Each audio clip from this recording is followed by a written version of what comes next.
નર્મદા જિલ્લામાં 100 જેટલી શાળાઓ એક શિક્ષકથી ચાલે છે. 100 જેટલી શાળાઓમાં વિદ્યાર્થીઓને બેસવા માટેના ક્લાસરૂમ નથી. આજે ગુજરાતમાં 1600 જેટલી શાળાઓ એક શિક્ષકથી ચાલે છે. એક શિક્ષક તમામ વર્ગના બાળકોને ભણાવે છે, સાથે સરકારી કામો પણ કરે છે. 1456 જેટલી શાળાઓમાં બાળકોને બેસવા માટેના ઓરડાઓ નથી.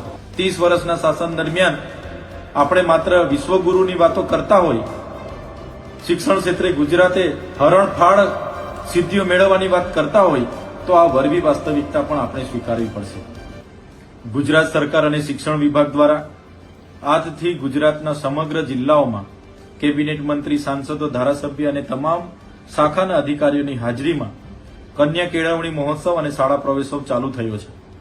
સરકારના આદેશ અનુસાર અમે પણ અમારા મત વિસ્તારમાં 3 જેટલી શાળાઓમાં બાલવાટિકા અને આંગણવાડીના બાળકોને શાળા પ્રવેશો કરાવી આવ્યા છે અને પ્રોત્સાહન અમે પૂરું પાડ્યું છે. સરકારના આ અભિગમને અમે આવકારીએ છીએ.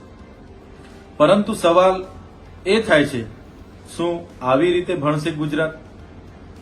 કેમ કે આજે પણ મારા મત વિસ્તારની હું વાત કરું, નર્મદા જિલ્લામાં 100 જેટલી શાળાઓ એક શિક્ષકથી ચાલે છે.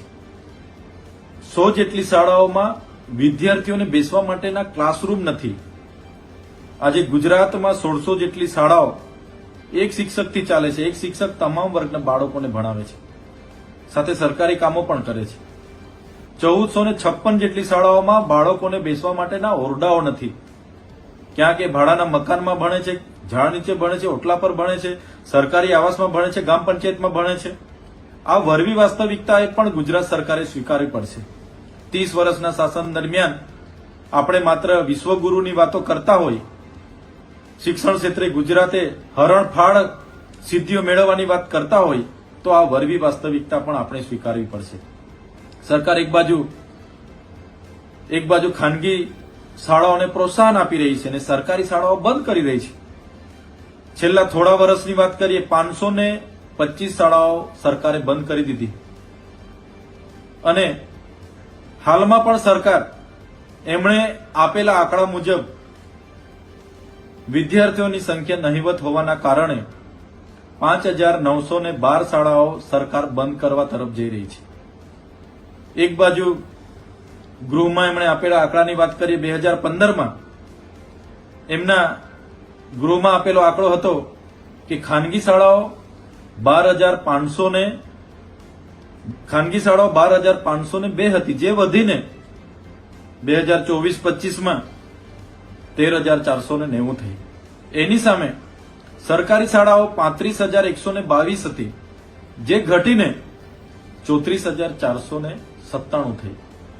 આ આંકડા દર્શાવે છે કે સરકાર કેટલા હદે ખાનગી શાળાઓને પ્રોત્સાહન આપે છે.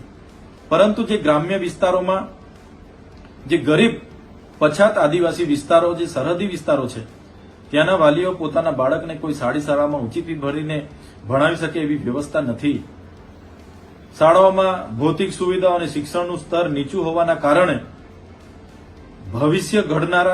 ભવિષ્યમાં દેશનું ઘડતર કરનારું ભવિષ્ય અંધાધૂન છે. ત્યારે અમે સરકારને વિનંતી કરીએ છીએ, એક બાજુ ટેટ-ટાટ પાસ ઉમેદવારો કાયમી શિક્ષકોની ભરતી કરવાની માંગ કરી રહ્યા છે. આટલું મોટું બજેટ હોવા છતાં સરકાર જાણે મન બનાવી ચૂકી હોય એમ નથી શિક્ષકોની ભરતી કરતા, નથી જ્ઞાન સહાયકોની ભરતી થતી અને નથી શાળાઓના ઓરડા બનતા. સરકાર તાકીદે આ કાર્યક્રમો તો થવાના છે, થશે, પણ તાકીદે જે પણ શિક્ષકોની ઘટ છે પૂરે, ઓરડાઓની ઘટ છે એ પૂરે, આંગણવાડીના મકાનો નથી એ મકાનો બનાવે, એવી અમારી સરકારશ્રીમાં માંગણી છે.